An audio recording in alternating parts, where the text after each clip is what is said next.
Hi, everyone, and welcome to the Romans 9:20 channel. My name is Ronald, and it's fantastic to have you joining me today as I continue a deep dive into the powerful book of Deuteronomy. Before we jump into chapters 5 and 6 of the book of Deuteronomy, here's an interesting thought. Have you ever noticed how often the Bible emphasizes remembering?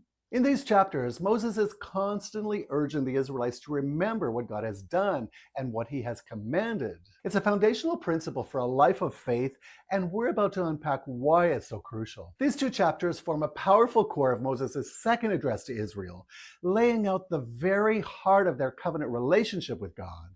Chapter 5 reestablishes the Ten Commandments, not just as rules, but as foundational principles of their relationship with a holy God. Moses emphasizes that these commands were given directly by God at Mount Sinai, highlighting their divine authority and the people's response. It's about understanding the character of God and the basis for all righteous living. Chapter 6 introduces the Shema, one of the most significant passages in all of Scripture. It's a passionate call to love God with all their heart, soul, and strength, and to diligently teach the commands to their children.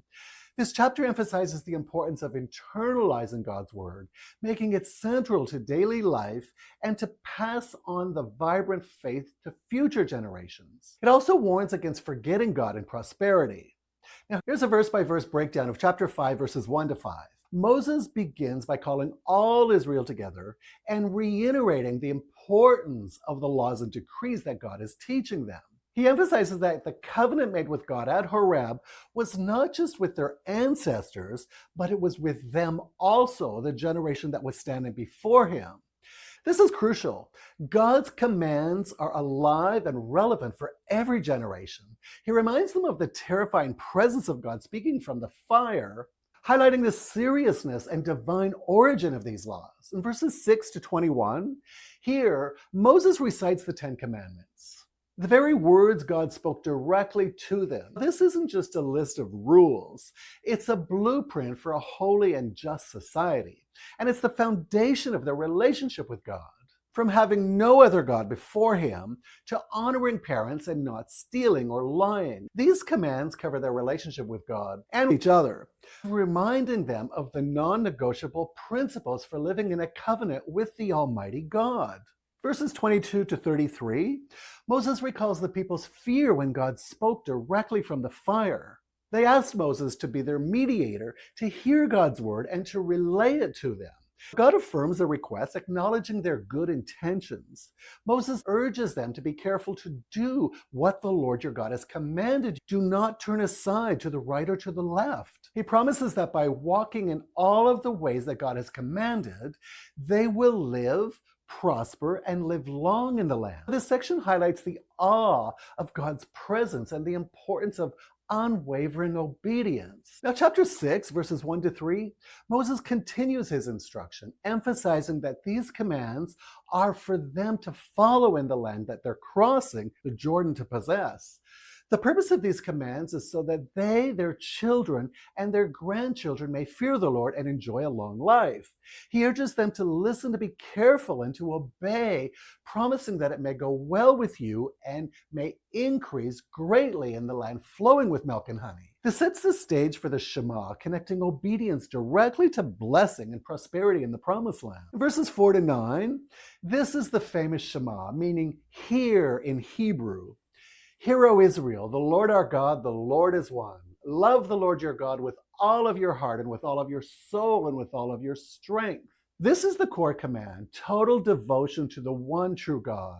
Moses then instructs them to impress these commands on their children, to talk about them constantly, at home, on the road, lying down, getting up, and to bind them as symbols on their hands and foreheads, and to write them on their door frames and gates. This isn't just about knowing the rules, it's about saturating their lives and homes with God's word. Verses 10 to 15, Moses warns them about the dangers of prosperity. That when they enter the land and find large, flourishing cities that they didn't build, houses filled with good things that they didn't provide, wells they didn't dig, and vineyards and olive groves that they didn't plant, they must be careful that you do not forget the Lord who brought you out of Egypt, out of the land of slavery. He warns them against serving other gods, for the Lord is a jealous God and his anger will burn against them. Now, this is a crucial caution against complacency and forgetting their deliverer in times of ease. In verses 16 to 19, Moses reminds them not to put the Lord their God to the test as they did at Massah, where they complained about the lack of water. Instead, they are to diligently keep the commands, statutes, and decrees of the Lord. Doing what is right and good in the Lord's sight will ensure their well-beings, and it will allow them to enter and possess the good land and drive out all their enemies, just as the Lord had promised. Now, the section reinforces the direct link between obedience and God's continued favor and victory. In verses 20 to 25, this passage is about teaching future generations. When their children ask what is the meaning of the stipulations, decrees, and laws that the Lord our God has commanded you, they are to tell the story of God's deliverance from Egypt. They're to explain that God brought them out with a mighty hand and performed great signs and wonders. They must also explain that God commanded them to obey these decrees so that we might always prosper and be kept alive, as is the case today. This emphasizes the importance of historical memory and the why behind God's commands. The central message of Deuteronomy 5 and 6 is a profound call to wholehearted devotion to the one true God, expressed through loving obedience to his commands and complete separation from anything that would compromise that devotion. Now, in our modern society, this message resonates deeply. God's commands are for us. The Ten Commandments are not just ancient rules. They are timeless principles for human flourishing. They define justice, love, and righteousness, providing a moral compass in a world often adrift. We need to actively learn and apply them in our lives. Next, love God above all. The Shema in chapter 6 is a powerful reminder that our faith isn't just about following rules. It's about a passionate, all-encompassing love of our God. This love should permeate every aspect of our lives, our thoughts, actions, and relationships. Also, faith in the homes. The command to diligently teach God's word to our children is more critical than ever. In a world that constantly bombards them with conflicting messages, parents and spiritual mentors have a vital role in disciplining the next generation, making faith a living, breathing part of daily family life. Also, beware of modern idolatry. While we don't worship physical statues per se, modern society is full of idols that compete for our ultimate devotion. Social media, materialism, career success, entertainment, and even self-worship. These chapters warn us to identify and dismantle anything that takes God's rightful place in our hearts. God's love and faithfulness are our foundation.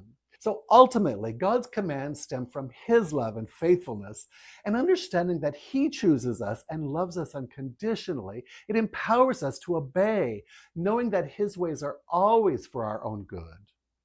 Well, that's it for today. Thank you so much for watching and joining me in this breakdown of Deuteronomy chapter 5 and 6. I hope this deep dive has given you a clearer understanding and some powerful takeaways for your own walk with God. If any part of this video touched you, please consider giving it a like, sharing it with someone who might benefit from seeing or hearing it, and leaving a comment below with your thoughts or questions. I do love hearing from you.